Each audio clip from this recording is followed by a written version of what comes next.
I'm Shannon Smith, and I want to show you how to make a little apple blossom, which is an apple tart that looks like a little flower, and it's really easy to make, and it's wonderful to serve at parties. You can make a lot of them. You can make a lot of them ahead of time, even the day before, and they're great for breakfast too. The first thing you need to do is get some water on to boil, because we need to blanch the apple slices that go into the blossom so that they're pliable for rolling up. So I've got some water boiling, and I'm going to add some sugar and a cinnamon stick and a whole star anise. And what that's going to do is it's going to sweeten the water and flavor it with those apple spices, and that way when I cook the apple slices, they're going to be infused with some flavor. You want to use a red baking apple. I'm using a Pink Lady because it's nice and crisp, and when it bakes it still has a lot of sweetness to it. You don't want to take off the peel, because the peel has beautiful color that is going to be on the top of your rose. So you want to remove the core, and the way I cut into an apple is to just make 4 cuts around the core.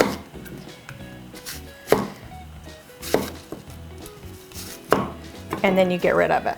So now I've got 4 quarters, and I want to make slices that are pretty thin so that they can bend, and it's important that you don't make any really thick slices. They all need to be the same width. One apple will make about 3 blossom tarts. So now that I have my apple sliced, I'm going to put it into the water. The sugar has dissolved, and let those cook for about 4 minutes until they're not cooked all the way through, but they're soft and pliable so that you can roll them up with the tart. So for the pastry part, I like to use puff pastry, and I use the Pepperidge Farms brand. When you purchase this, it's going to be frozen, and so it needs to be thawed out before you work with it. The best way to do that is to put it in the refrigerator the night before you're going to cook with it, and it will be thawed by the next day. After you open it, it's going to have a piece of pastry like this.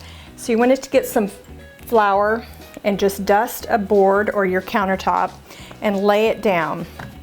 Use a rolling pin and just roll it. You're not trying to get it too thin. You just want to get it to where it's a little more even and a little bit thinner. So I've got it about that thickness there. I made a template.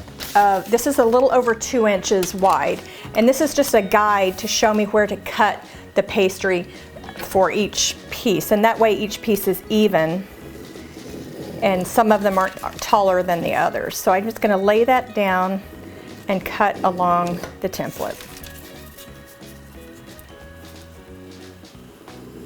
I use these silicone molds to make the blossoms. They come out really, really fast. They cook evenly. If you don't have these, you can use a muffin tin. You can use the silicone cupcake molds. Even a ramekin works if you will butter it really, really well. So with these, I still butter my silicone molds before I use them, but they work great. Okay, it's been about 4 minutes, so I want to pull the apples out of the water. And I can feel that they're still a little bit crisp, but they're also softer. If you overcook them, they're going to become mushy and they're going to break apart when you try to make your tarts. So there we go. Our apples need to cool down before we put them in the pastry, and then we'll be ready to roll. Once the apples have cooled down, we can start forming our blossoms. So you can see how the apples are very flexible and they don't break when I bend them, and that's what you're looking for. So each piece, I'm going to start with just one to show you how I form. So I've got some melted butter, and I like to use salted butter for this because it just gives more flavor. And then I have some cinnamon and sugar mixture that I'm just going to sprinkle on top. This is where you're going to shingle the apples onto the pastry.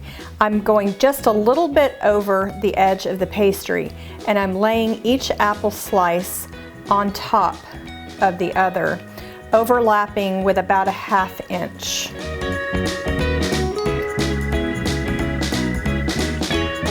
doesn't matter if some of the slices are bigger than others, as long as the top edge is all evenly across the top and it's not exactly on the line of the pastry. It needs to be up just a little bit.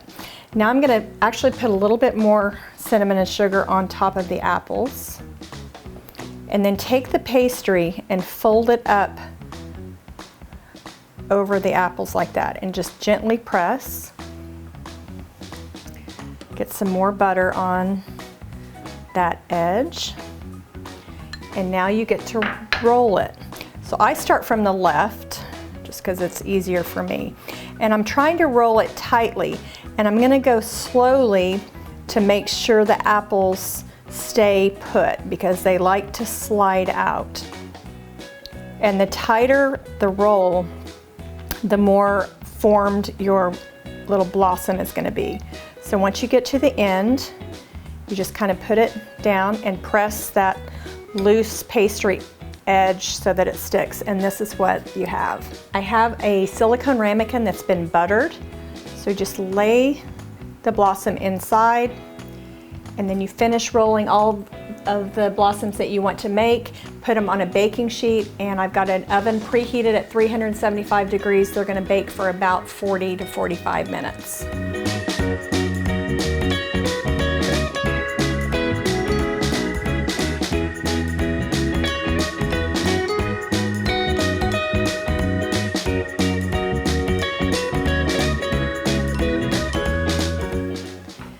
Okay, so these baked for about 45 minutes and they got nice and crispy. I've let them cool for about 10 minutes. The nice thing about silicone is it doesn't stay hot for very long, so it makes it easy. But you'll notice they just pop out with no problem at all.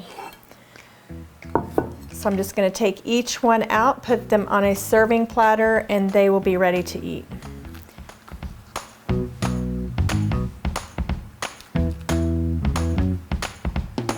Before I serve them, I like to put a little powdered sugar on. It adds a little more sweetness, plus it makes it look really pretty. If you're not going to serve these until the next day or a few hours later, go ahead and wait before you put the powdered sugar on because it does tend to melt in. Here you have a finished platter of these apple blossoms that are great for parties or for dessert. If you're serving them for dessert, you could serve them with vanilla ice cream or cinnamon ice cream, whipped cream, but they're even better for breakfast the next day. You can find more of my recipes at beadsandbasil.com. Thanks for watching.